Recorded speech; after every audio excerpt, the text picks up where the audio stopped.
Anthony Joshua's hit list. You got Dubois, you got Parker, you got Agate Caballero, you got Martin McCauley, and you have maybe Tyson Fury. Well, we can scratch Tyson off. Tyson's busy training his wife unless he decides to do something else. And that could happen. But the other guys, though, as far as McCauley, as far as Dubois, as far as Parker, listen. I think Joshua should pick up where he left off. I think his whole status quo, I think his normal routine, if he loses a fight, he fights again to see if he can right the wrong. Right now he's 1-1 in his career with people that beat him. Andy Ruiz beat him. He came back and beat Andy Ruiz. Then after that, or Alexander Usyk beat him, and then he lost to Usyk in the second fight. So now he's 1-1. So we'll see what he can do with Daniel Dubois. And I'll say this about Daniel. Listen, I think people need to understand that Daniel is a good fighter, but Daniel, I don't think, is the best fighter in the division. I just don't think it. I think he's a good fighter. I just don't think he's the best. I think he is at a perfect time, because he is young, he is strong, he is durable, but we've seen some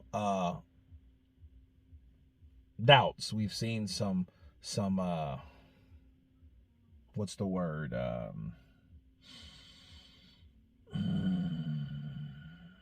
Flaws. There you go. I don't know why I couldn't think of that. We see some flaws in Daniel. But, he's doing his thing. I think him personally, I think he screwed himself by not fighting. I think Daniel Dubois not fighting Parker when he could have fought Parker shows a lot about what he possibly could be or what he is. I think that messed his own streak up. Because, see, if he waits to fight in a stadium fight with Usyk, he's not where he needs to be. I don't think that, I think it's a bigger fight, but I think a lot of times, once something falls off, you have to make sure, you are there you do everything you're supposed to do. And now he's off kilter. Dubois is off kilter right now because Dubois is trying to mentally fix himself to fight Alexander Usyk, which is something he wanted to do. And I'll add karma to this too. Him wanting to fight Usyk and go back at Usyk, and it ends in the same result. And it ends worse than it did last time, because I think this time Daniel's not going to take a knee. Daniels is going to take an ass whooping. And he's going to take an ass whooping with a guy that he can't figure out. See, Daniel can't outbox Usyk. We've seen that the first fight. And we didn't even see the fight in him to see if he could take what Usyk had, because what Usyk gave him was too much for him. And that Parker fight, I keep saying this, people, the Parker fight, not fighting Parker, was a damper. It was a bad blow. It was a bad look, but it was a bad move. It was a bad look because it made people think that, hey, maybe you can't handle Parker.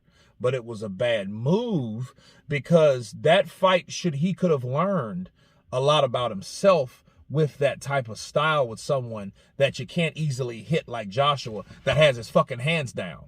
Nobody's going to be in their right mind dumb enough for you to hit them like that, except AJ, that wasn't really trained by anybody. He just had his ego inflated.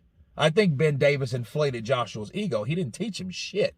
He allowed him to do things that he shouldn't have done.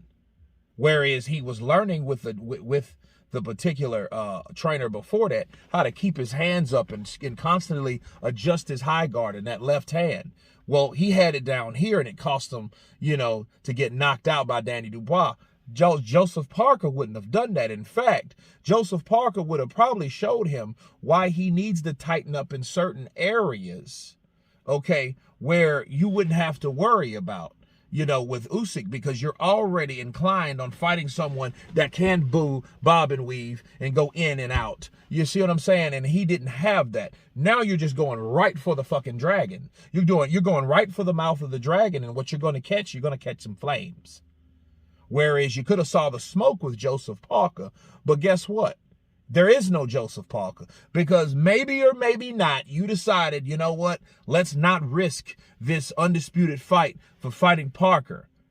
But what they don't understand, you needed Parker to see where Daniel was, because it might have been at the last hour. It might have been that he might have got the knockout or might have got the nod to keep the belt. If it's close, the champion's going to keep it by default. Why? Because you have to convincingly beat the champion. So that's something that he could have used as fuel and as a barometer that, hey, I need to really catch up on my shit, because I'm fighting Usyk now. And Parker gave me a good a game plan or a good foreshadowing of what a fighter like that can possess, and a lot of things I can learn and extract from the Parker fight. But if there's no Parker fight, you're going right into that particular fight. And he's going to be stunned again, because that overconfidence is going to deflate like a fucking whoopee cushion when a fat man sits on it. When Usyk starts giving you those feints and he starts catching you with them straight lefts, then those rights, then he's going to move around you, then he's going to swing back, and he's not going to be there, and the frustration is going to begin. Then that mentality will start to possibly crumble. Why? Because he had no plan. His only experience, oh, I got my ass beat before. That's not going to help you. Maybe it will. Hopefully they can use what they know. But then again, who knows? Because that was 2 years ago. Okay, so it is what it is with that. You guys tell me what you think of this video. Of course, please subscribe. And you guys been Counterpunch. Peace!